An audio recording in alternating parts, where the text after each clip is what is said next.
Andrew Sullivan writes about this White House mole in New York Magazine. I feel like I know Stephen Miller. I feel like I know him because I used to be a little like him. He is a classic type, a rather dour, right-of-center kid whose conservatism was radicalized by lefties in the educational system. No, I'm not blaming liberals for Miller's grim fanaticism.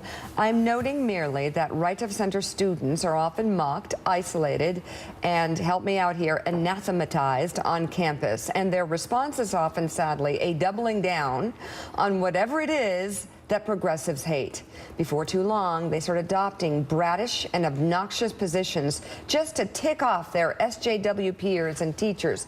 After a while, you're not so much arguing for conservatism as against leftism, and eventually the issues fade and only the hate remains. So this is just a brilliant point. Yep. And I haven't said anything Andrew Sullivan's written in years, since he fell deeply in love with Barack Obama and was fawning over Obama for 8 years. I haven't said this about Andrew Sullivan. He so completely nails this. And I know this.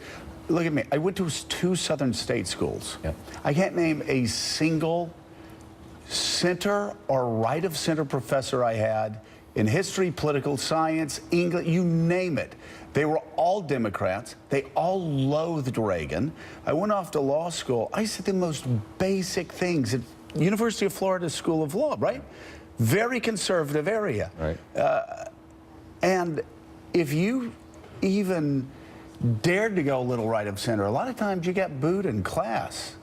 And so Mika knew people that were ultimately in Dartmouth Review and made a lot of waves. I can tell you, though, it gets to a point where whatever you say in class, if you're not left of center and playing to the you get booed a lot of times, or you get sneered at, and so pretty soon you just go quiet and let them run roughshod. And people who aren't conservative will never understand this in a million years. So if you're Ann Coulter, if you're Stephen Miller, if you're young, and I'm like Andrew Sullivan, I'm making no excuses for any of these people, but you get the you-know-what kicked out of you every single day. You try to express your opinions in an environment that's supposed to be liberal and open-minded.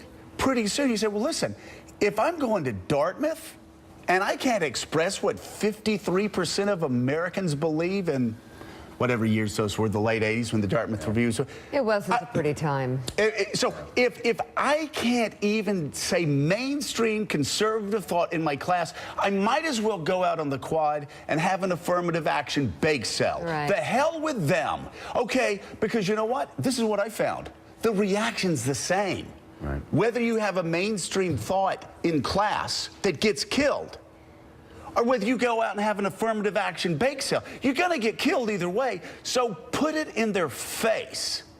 Yep. And again, I went to 2 Southern state schools. And by the way, anybody that claims I don't know what, go to hell. You don't know what you're talking about. You live with it every second as a conservative. Every second as a conservative. Joe. I'm talking to him. Okay, I know. It's one of the great failings, and I know you'll agree with me. It's one, and I'm passionate about this for a reason. It is one of the great failings of this country. It's one of the great failings of our academic system that it is so illiberal.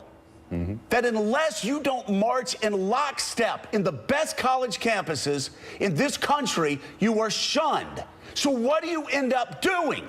You get shoved to extreme positions just to push back at the extreme hatred that you face from the second you walk into an elite institution.